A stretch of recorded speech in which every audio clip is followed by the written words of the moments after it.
li ahadin yu'minu billahi wal yawmil akhir ay yatakallama an kitabillahi wa huwa jahilun bin nahwi. Demi Allah, tidak halal bagi seseorang yang beriman kepada Allah dan hari akhir dia berbicara tentang agama Allah sedangkan dia tidak ngerti apa itu ilmu nahwu, tak ngerti apa itu bahasa Arab, tak ngerti apa itu ilmu sorof, tak paham ba'ala yaqulu fa'alanu wa mafalan fahuwa fa'ilun wa dhaka maf'ulun uf'ul la taf'ul maf'alun mif'alun. Nah, selip aja salah coba. Dan sekarang itu banyak ustadz-ustadz karbitan, ustadz-ustadz gadungan, ustadz-ustadz yang dibesarkan oleh media, tapi coba disuruh baca kitab kuning. Adik-adik semua yang dirahmati oleh Allah Subhanahu wa ta'ala, maka santri harus bisa baca kitab kuning, santri harus minta nahwu, santri harus bisa baca Arab. Imam Asma'i mengatakan, inna akhwafa ma akhafu ala talibil ilmi idza lam ya'rifin nahwa ay yadkhula fi jumlati qawlihi sallallahu alaihi wasallam man kadzaba alayya muta'ammidan falyatabawwa' maq'adahu minan nar. Sesungguhnya Imam Asma'i berkata, sesungguhnya yang paling saya takutkan atas talibul ilmi, para santri, para mahasiswa, idza lam ya'rifin nahwa, ketika dia tidak paham nahwu, maka ayat khula fi jumlati qawlihi sallallahu alaihi wasallam, maka dia akan termaktub dalam apa yang disabdakan oleh Nabi sallallahu alaihi wasallam, barang siapa yang mendustakan atas saya, maka hendaklah dia mengambil tempatnya di neraka. Karena Al-Quran dan Sunnah tidak akan bisa dipaham kecuali pertama lewat jendela ilmu nahwu dan sharaf.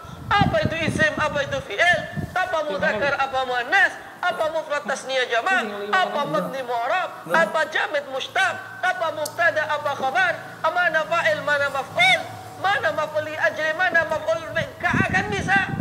Apalagi belum kita bahas mana mutlak, mana muqayyad, mana am, mana khas, mana musymal, mana mubayyan, mana muhkam, mana mutasyabih, mana dan mana, tidak akan bisa.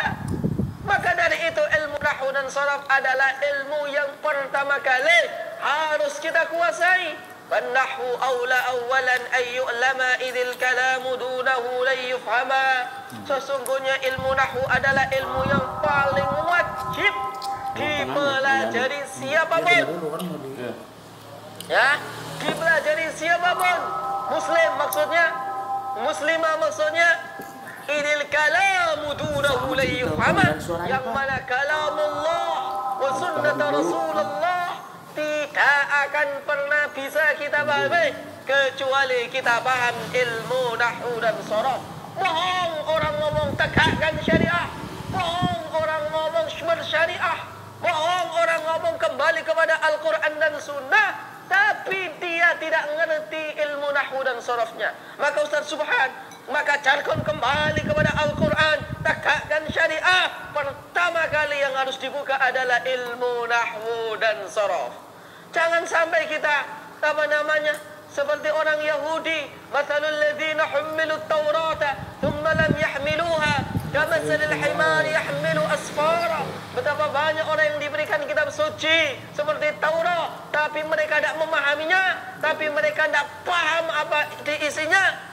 Kamathalil himari yahmilu asfara. Mereka seperti apa? Himar, keledai yang bawa tumpukan buku. Maka baca Al-Quran tidak hanya cukup dengan tartilnya saja. Kalau kita tidak paham isinya, terbuka aja, bisa Kamathalil himari yahmilu. Maka ada hadis adik-adik. Hadis diriwayatkan oleh Al-Imam Al-Baihaqi.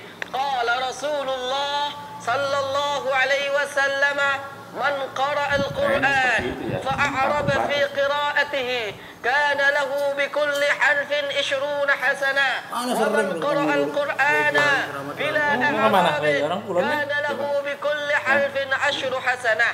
Barang siapa baca Al-Quran dia kemudian tahu i'rabnya, mana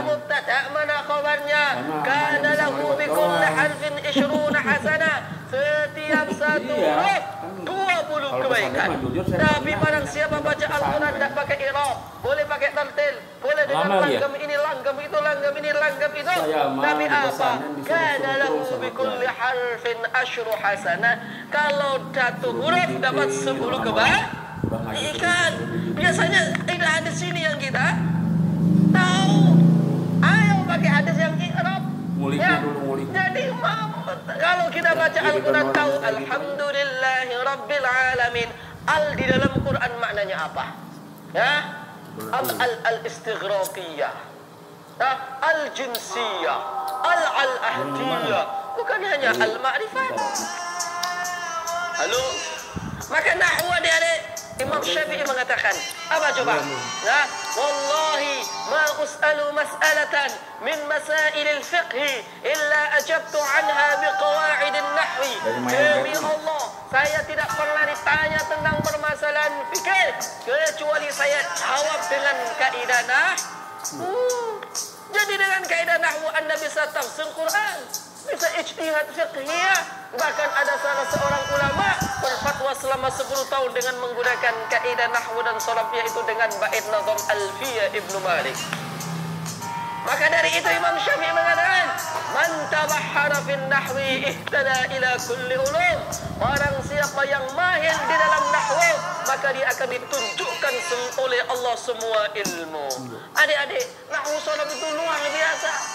Ya, Ustaz Joko ini S1 jurusannya apa? Fikih Syariah Islamiyah.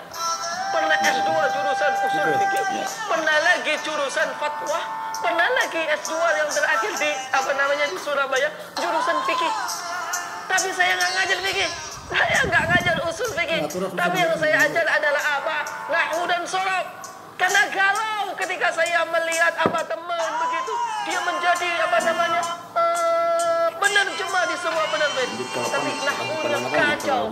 Pokoknya apa? Penerbit tidak mau tahu. Yang penting diedit bahasanya enak, terbitkan. Bahaya ini, bahaya, dan itu dari dulu. Masya Allah, ngawur. Satu. Kedua, apa adik-adik? Saya melihat teman-teman, Masya Allah, udah kadung jadi ustaz. Udah kadang dipanggil Pak Guru, Kiai, tapi apa? Tidak bisa nahwu, tidak bisa baca kitab. Ini masalah, musibah. Maka saya menginfakkan diri saya. Saya nggak ngajar fikih, nggak apa-apa. Nggak jadi dosen fikih juga nggak apa-apa. Ya, saya jadi apa? Jadi guru bahasa Arab, jadi guru nahwu dan sharaf. Maka saya bikin pesantren namanya Darun Nuhat. Pesantren khusus para ahli nahwu dan sharaf. Untuk belajar apa? Jadi kita bagi menjadi 3, Pak. Di Darul Nuhat kita bagi menjadi 2. Nah, pertama, belajar nahwu sebagai alat. Alat apa adik-adik? Alat untuk bisa menterjemah Al-Quran. Alat untuk bisa mengi'rab Al-Quran yang nanti selama 4 bulan akan diajarkan di sini. Alat untuk bisa baca kitab kuning. Jadi begitu dulu. Nahwu sebagai alat, bukan nahwu sebagai ilmu. Ya, yang di Darul Nuhat ditempuh selama 3 bulan. Lama, Pak, lama. Memang ada orang 24 jam bisa baca kitab kuning. Banyak seminarnya, Pak.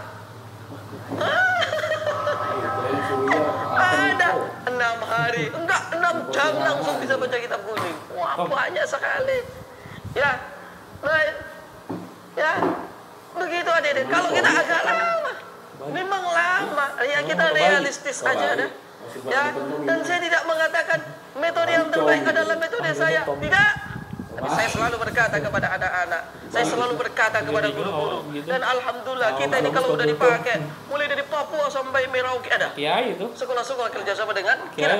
Di Padang Sumatera Barat ada, di Palembang ada, di Bali ada, mana-mana ada Ustaz. Di Papua ada. Bahkan Jawa, luar Jawa yang pertama kita adalah Papua. Saya berkata kepada para ustadz yang saya kirim, bahwa apa adik-adik? Metode yang terbaik bukan manhaji, bukan ini, tapi apa? Metode yang terbaik adalah metode ditungguin gurunya. Ngerti ditungguin gurunya? Diengremi babonane, Mas. Ada manhaji, ada ini. Kalau ustadznya ndak intens, ustadznya ndak bener-bener, gak bisa apapun, yakin. Maka dari dulu saya belajar baca Al-Quran, nggak tahu apa itu metode ini, nggak pernah kok. Dia ajarin Pak Guru dia balik alif ratap, alif kasro i, alif kasro u, a i u, babi bu matamu, gitu kan? Lah kan? Ini metode yang terbaik, bukan manhaji, bukan. Nah, banyak metode itu banyak. Ada 212, ada al macam-macam. Ya, tapi kita insya Allah sudah kita rumuskan. Jadi 1 bulan bisa ini, 2 bulan ada dapat ini, 3 bulan bisa ini. Yang nggak bisa ada. Namanya orang udah diulangi 2 kali, nggak bisa juga. 3 kali, nggak bisa juga. Nggak ada begitu. Jadi itu ditempuh selama berapa? Selama 3 bulan. Kalau di Darul Nuhat namanya marhalah TKWin. Apa marhalah TKWin? Marhalah anak-anak TK. Jadi di Darul Nuhat ada ustaz-ustaz, ada udah kiai, ada udah dai, masuk lagi marhalah TK. Ya. Marhalah TK. Kenapa? Belajar membaca. Ya. Ini mubtada, ini khabar, ini fa'il, ini maf'ul. Baru setelah itu kita masuk marhalah kedua, belajar nahwu saraf sebagai ilmu, sebagai pakarnya. Maka harus hafal jurumiyah, maka harus hafal mutammimah, maka harus hafal alfiyah, maka harus hafal imriti, maka harus hafal qatrun nada, sampai yang kita pelajari adalah mughniul labib. Udah, itu saja yang kita pelajari. Nggak muluk-muluk saya. Ya. Oke adik-adik, siap belajar? Hati-hati ya, banyak santri itu tidak nyadar jadi dia itu santri, Pak. Jadi di pondok tidur, makan, pergi kemana, nggak nyadar Anda itu santri, nggak nyadar dia itu santri. Harusnya santri datang sebelum guru datang, betul? Tapi kadang guru nyariin muridnya. Ini yang butuh ilmu itu siapa? Ya? Ada tuh. Ada tugas, dari kerjakan. Ada kan di YouTube. Ya, suruh hafalin, nggak ngapalin, mau ngapain? Nggak itu banyak. Ya, termasuk di pesantren saya ada satu santri yang banyak. Saya ngaji. Maksudnya jadi nerangin agamanya sambil bercanda gitu. Itu sudah fokus belajar nahwu. Ada. Mau kemana? Mau kemana? Ya pada dia ajak ngaji beda selera sih, secara umum luar biasa. Kalau jadi warga kita udah datang ke sini adik-adik ya. Kita udah datang ke sini harap belajar dengan baik, dengan benar. Kalau kita ini santri maka sadarlah kita itu memang benar-benar santri. Itu kan begitu ya, nyarinya. Benar-benar santri. Santri itu artinya apa? Santri itu artinya tadi itu bahasa Sanskerta. Santri itu artinya agama, tri itu artinya san itu artinya sarjana, tri itu artinya agama. Jadi apa? Santri itu artinya adalah sarjana agama. Zaman dulu santri itu dia itu adalah apa?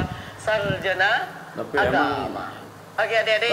Dan ini saya bawa kepada dengan Ustadz Subhan. Nah, gimana caranya? Udah, saya bawa aja. Farel, kita pernah aja Farel ini. Saya bisa, nggak bisa. Kita saja sendiri Farel nanti ya. Ini Farel sudah belajar di sana 1 bulan setengah. Sudah lulus 1 paket. Insya Allah dikit-dikit bisa baca kitab. Ingat loh, baca. Bukan jadi pakarnya, bukan loh Pak Subhan. Bisa baca kitab fikih, bisa baca kitab hadis dengan i'rabnya, bukan menguasai fikih. Ini beda. Saya disuruh baca kitab filsafat, bisa paham tidak? Betul. Saya disuruh baca kitab mantek, Sulamul Munawwar dan kawan-kawannya, bisa paham tidak? Makanya ini marhalah membaca. Ya, saya tunjukkan saja, bukan sebagai pamer, bukan sebagai sombong-sombongan, cuma takabur qalilan ya. Ya, ini Farel insya Allah dikit-dikit bisa. Ini kenapa kok saya bawa Farel? Kok bukan bawa anaknya Pak Subhan Pelang? Atau siapa lagi itu? Arya Zakaria. Kalau Arya gede,